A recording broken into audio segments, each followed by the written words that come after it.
کرو مہربانی تم اہل زمیں پر،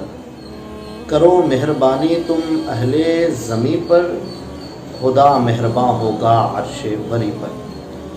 عن عدی بن حاتم رضی اللہ تعالی عنہ ان رسول اللہ صلی اللہ تعالی علیہ وسلم قال اتقوا النار ولو بشق تمرۃ۔ حضرت عدی بن حاتم رضی اللہ تعالی عنہ سے روایت ہے، حضور صلی اللہ تعالی علیہ وسلم نے ارشاد فرمایا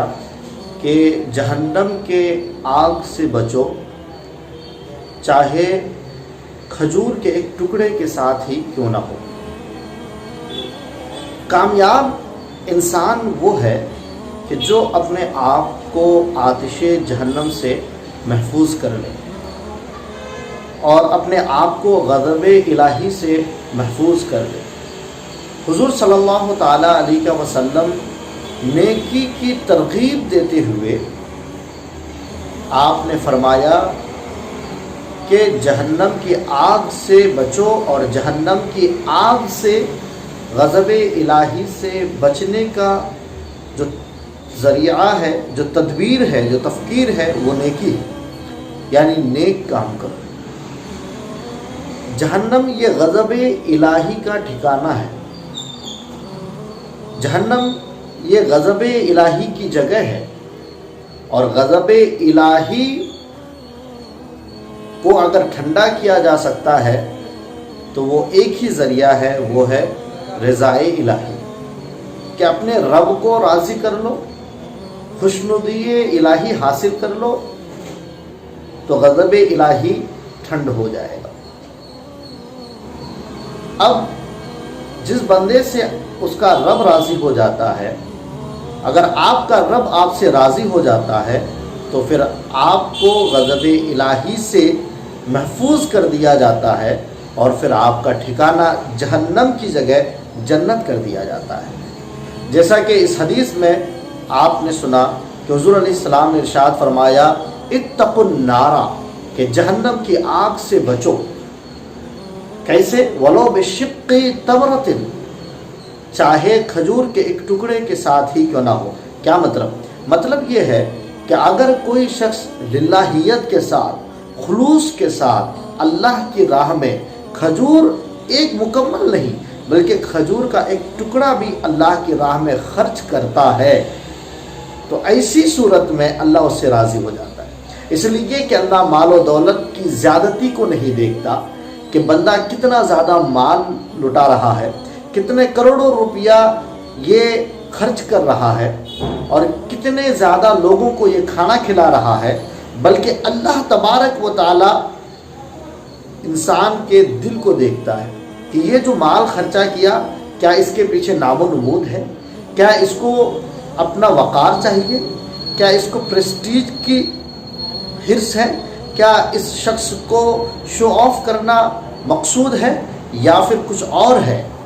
یہ اس روپے کو خرچ کر رہا ہے اللہ کی راہ میں تو اس کے پیچھے وجہ کیا ہے؟ اب اگر کوئی بندہ کھجور کا ایک ٹکڑا بھی فی سبیل اللہ رضائے الہی کے لیے خرچ کرتا ہے تو اللہ تبارک و تعالی اس خرچ کرنے والے کے دل کو دیکھتا ہے اور اس سے راضی ہو جاتا ہے، اور اس کو جہنم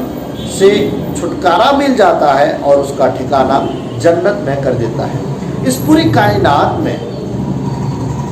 ہر کوئی امیر نہیں، ہر کوئی رئیس نہیں، کسی کے پاس مال و دولت کی فراوانی نہیں۔ جس کو اللہ تبارک و تعالیٰ نے مال و دولت عطا کی، جس کو اللہ تبارک و تعالیٰ نے دولت کی فراوانی دی، کثرت عطا کی، وہ اگر اللہ کے راہ میں خرچ کرے، اگر وہ بہت کچھ اللہ کی راہ میں کرے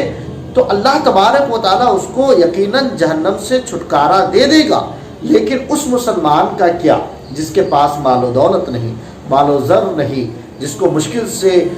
روٹی میسر ہوتی ہے ایک وقت کی، وہ کیا کرے؟ تو میرے آقا علیہ السلام نے ارشاد فرمایا کہ ایسے شخص کو بھی گھبرانے کی ضرورت نہیں ہے، بلکہ ایسے شخص کو اگر اس کے پاس کھجور کا ایک ٹکڑا بھی ہو وہ اللہ کی راہ میں خرچ کر دے تو اللہ تبارک و تعالیٰ اس شخص کو بھی جہنم کی آگ سے محفوظ کر دے۔ قرآن پاک میں اللہ تبارک و تعالیٰ ارشاد فرماتا ہے من ذا الذی یقرض اللہ قرضا حسنا فیضاعفہ لہ اضعافا کثیرا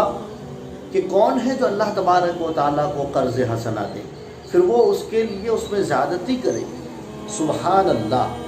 اللہ اکبر. قرآن کے انداز کو دیکھیے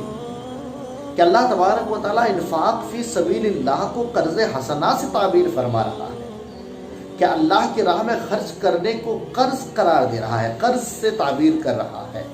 اس کے پیچھے یہ بات دل نشیں کرنا مقصود ہے کہ جس طریقے سے اس دنیا میں انسان اگر کسی کو قرض دیتا ہے، کسی کے پیچھے خرچ کرتا ہے، کسی کی مدد کرتا ہے، کسی کو روپیہ دیتا ہے، تو اس کو اس بات کی یقین ہوتی ہے کہ اس کا دیا ہوا روپیہ کہیں جائے گا نہیں، اس کو ریٹرن ملے گا، اس کو واپس ملے گا، وہ اس مال کا مستحق ہے. آج نہیں تو کل اس کو اس کا روپیہ دیا جائے گا. بالکل اسی طریقے سے اللہ تبارک و تعالیٰ نے راہ خدا میں خرچ کیے ہوئے روپیے کو قرض حسنہ سے تعبیر کیا. کیوں؟ یہ بات بتانا مقصود ہے کہ اگر کوئی شخص اللہ کی راہ میں 1 روپیہ بھی خرچ کرتا ہے، 2 روپیہ بھی خرچ کرتا ہے، 100 روپیہ بھی خرچ کرتا ہے اور کوئی اچھا کام کرتا ہے، کسی کی مدد کرتا ہے، دینی مدارس کے انتظام و انصرام میں روپیہ خرچ کرتا ہے، قرآن کی ترویج و اشاعت میں روپیہ پیسہ لگاتا ہے، تو اللہ فرماتا ہے کہ آپ یقین رکھو، آپ اطمینان رکھو، آپ اپنے آپ کو مطمئن کر لو، یہ جو آپ نے دیا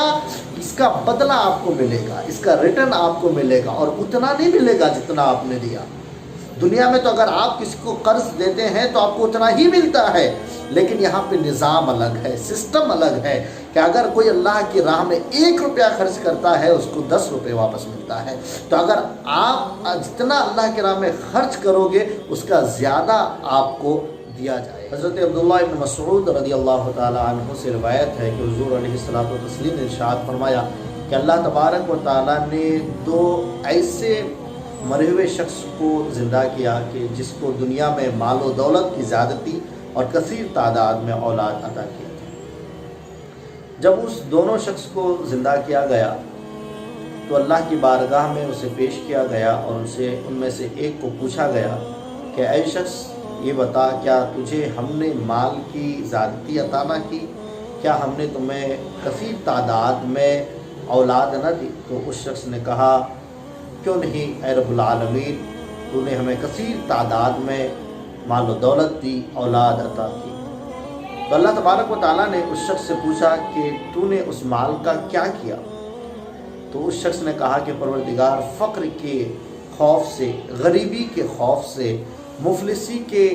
خوف سے میں نے اس مال کو کہیں بھی خرچہ نہیں کیا، بلکہ میرے دل میں یہ آیا کہ اگر میں خرچہ کر دوں تو پھر میری اولادوں کا کیا ہوگا؟ وہ غریب ہو جائیں گے، وہ مفلس ہو جائیں گے، ان کا کون حامی و مددگار ہوگا؟ تو اس لیے میں نے مال کو کہیں بھی خرچ نہیں کیا بلکہ اس کو اپنی اولاد کے لیے باقی رکھا. تو اللہ تبارک و تعالیٰ نے ارشاد فرمایا کہ اے انسان، اگر تجھے معلوم ہوتا تو تو کم ہنستا اور زیادہ روتا، اس لیے کہ جس چیز کا تمہیں خوف تھا ہم نے وہ چیز تمہاری اولاد پر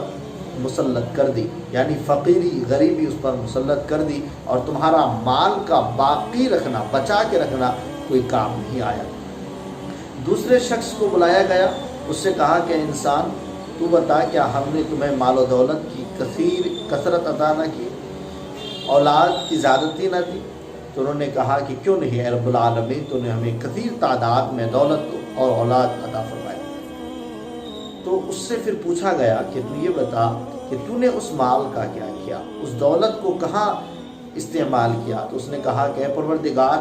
جو مال تو نے ہمیں عطا کیا، تو نے مجھے عطا کیا، میں نے اس مال کو تیرے راہ میں خرچ کر دیا، اسے میں نے تیرے دین کی خدمت میں خرچ کر دیا، اسے میں نے تیرے دین کی خدمت و اشاعت میں خرچ کر دیا، فی سبیل اللہ خرچ کر دیا، حاجت مندوں کی حاجت داری کے لیے خرچ کر دیا، مسکینوں کو کھانا کھلانے میں خرچ کر دیا، پریشان حالوں کی پریشانی کو دور کرنے میں خرچ کر دیا، اور میری جو اولادیں تھیں میں نے اس کو تیرے بھروسے پر چھوڑ دیا کہ جس نے اولاد دی ہے وہی رزاق ہے، وہی رزق دینے والا ہے. سبحان اللہ. تو اللہ تبارک و تعالیٰ نے ارشاد فرمایا کہ اے شخص، اگر تجھے پتہ چلتا تو تو زیادہ ہنستا اور کم روتا، اس لیے کہ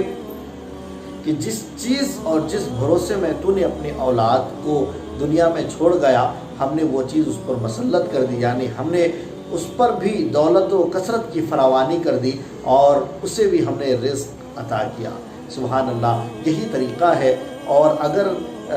کوئی شخص اس دنیا میں کامیاب ہونا چاہتا ہے اور آخرت میں بھی اعلیٰ منصب حاصل کرنا چاہتا ہے تو اسے چاہیے کہ وہ اللہ کی بارگاہ میں اپنے مال میں سے کثیر تعداد میں خرچ کرے۔ الشیطان یعدکم الفقر، کہ شیطان تم سے مفلسی کا وعدہ کرتا ہے کہ جب تم خرچ کرنے کی کوشش کرو گے یا خرچ کرنا چاہو گے وہ تم کو ڈرائے گا کہ تم خرچ کر دو گے تو تمہارے پاس کیا بچے گا، تم غریبوں کو کھلا دو گے تو تم کیا کھاؤ گے، اور پھر وَيَأْمُرُكُمْ بِالْفَحْشَاءِ، اور تم کو برائی کا حکم دیتا ہے، جبکہ اسی جگہ اللہ کریم بندے سے وعدہ کرتا ہے وَاللَّهُ يَعِدُكُمْ مَغْفِرَةً مِّنْهُ وَفَضْلًا، کہ تمہارا رب تم سے مغفرت کا وعدہ کرتا ہے۔ اللہ promises you forgiveness، کہ اللہ تم سے تمہاری مغفرت کا وعدہ کرتا ہے۔ تم اللہ کی بارگاہ میں خرچ کرو، راہ خدا میں خرچ کرو، دینے والا وہ مالک اللہ تبارک و تعالی، ہم بندے اس کے، مال بھی اسی کا عطا کیا ہوا، تو ہمیں چاہیے کہ ہم کثیر تعداد میں اللہ کی بارگاہ میں خرچ کریں، فی سبیل اللہ خرچ کریں، تاکہ ہماری دنیا بھی بہتر ہو جائے اور ہماری آخرت بھی سنور جائے۔